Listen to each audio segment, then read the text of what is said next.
Mumbai airport पर यात्रियों की सुरक्षा में बड़ी चूक का मामला सामने आया है, जहां रनवे पर दो प्लेन के पंख आपस में टकरा गए। हादसे के वक्त दोनों ही प्लेन में यात्री मौजूद थे।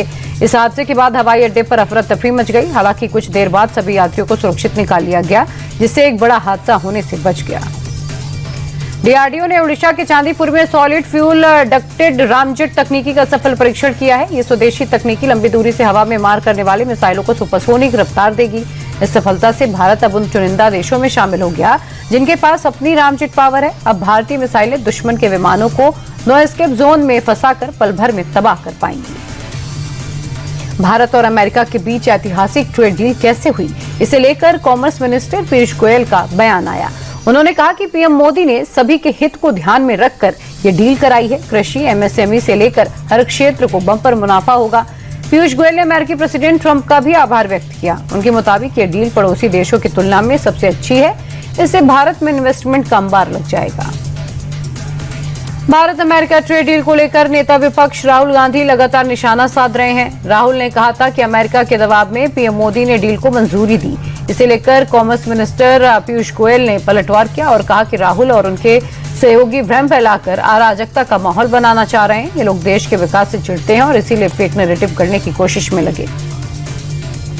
लोकसभा की कार्यवाही के दौरान टैरिफ डील को लेकर सदन में जबरदस्त हंगामा हुआ। विपक्षी दलों ने सरकार पर व्यापारिक समझौतों और टैरिफ दरों में विसंगतियों का आरोप लगाते हुए नारेबाजी की। भारत और अमेरिका के बीच ट्रेड डील की घोषणा के तहत अमेरिका ने भारतीय सामान पर टैरिफ 50% से घटाकर 18% कर दिया। इसके बावजूद ट्रेड डील के विरोध में विपक्ष ने कार्रवाई शुरू होते ही हंगामा कर दिया। लोकसभा में स्पीकर पर पेपर फेंकने वाले 8 सांसदों पर कार्रवाई करते हुए उन्हें निलंबित कर दिया गया। इन सांसदों में गुरजीत सिंह औजला, मणिकम टैगोर, राजा वंडिंग, हिबी हिडन, किरण रेड्डी, वेंकटरमन शामिल हैं। निलंबन के खिलाफ राहुल और प्रियंका ने प्रदर्शन भी किया। कल से ही राहुल गांधी के आरोप के बाद से लोकसभा में विपक्ष का हंगामा जारी है। लोकसभा में दूसरे दिन भी राहुल गांधी ने चीन का मुद्दा उठाया। वे आज भी बार बार मैगजीन का जिक्र करते रहे और कहा कि अंतर्राष्ट्रीय मामलों में मुख्य मुद्दा चीन और अमेरिका के बीच टकराव है। यह हमारे राष्ट्रपति के भाषण का मुख्य हिस्सा है। मैं बस ये कह रहा हूं कि चीन और भारत के बीच क्या हुआ और हमारे पीएम ने इस पर कैसे रिएक्ट किया।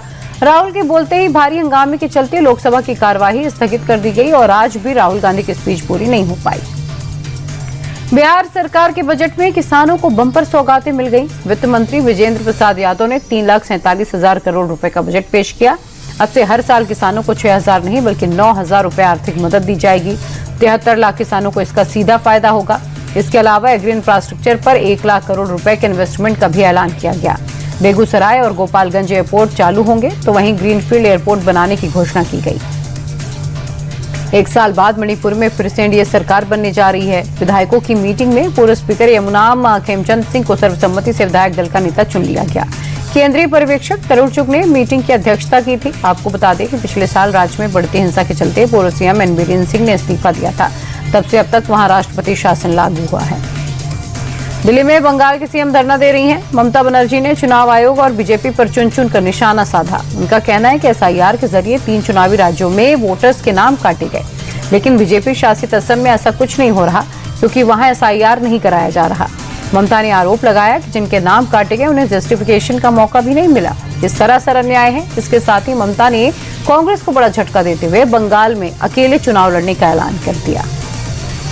यूपी के कुख्यात स्क्रैप माफिया रवि राणा की रिहाई को लेकर बांदा जेल अधीक्षक और जेलर पर एक्शन हुआ। कस्टडी के बावजूद रवि राणा को रिहा करने पर दोनों के खिलाफ मुकदमा दर्ज कर लिया गया।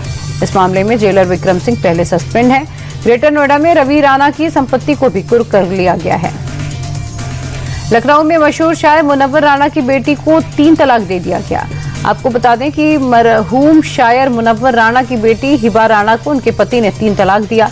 इस मामले की शिकायत लखनऊ के सादतगंज थाने में हुई है। फिलहाल पुलिस पूरे मामले की जांच कर रही है। देहरादून में मजार तोड़ने के मामले से इलाके में तनाव है। मामला 1 फरवरी का है, जहां आरोपों के मुताबिक काली सेना के लोगों ने मजार को लैंड जिहाद कहते हुए तोड़ दिया, जिसके बाद काली सेना ने कहा कि देहरादून में किसी भी कथित लैंड जिहाद को बर्दाश्त नहीं करेंगे। संगठन की तरफ से कहा गया कि आगे ऐसी कार्रवाई करते रहेंगे। अब पुलिस इस मामले की जांच कर रही है। राजस्थान के टोंक में पुलिस ने नकली दूध बनाने वाली फैक्ट्री का भंडाफोड़ किया। पुलिस ने मिलावटी दूध बनाने वाली फैक्ट्री पर रेड की। छापेमारी के दौरान 5,500 लीटर दूध पकड़ा गया। एक दूध के टैंकर को भी पुलिस ने पकड़ा है। फैक्ट्री से अजमेर, टोंक, जयपुर में रोजाना करीब 80,000 लीटर मिलावटी दूध सप्लाई हो रहा था। पुलिस ने 2100 litre soybean oil, 500 litre Dalda घी और 105 किलो कास्टिक सोडा भारी मात्रा में केमिकल जब्त कर लिया।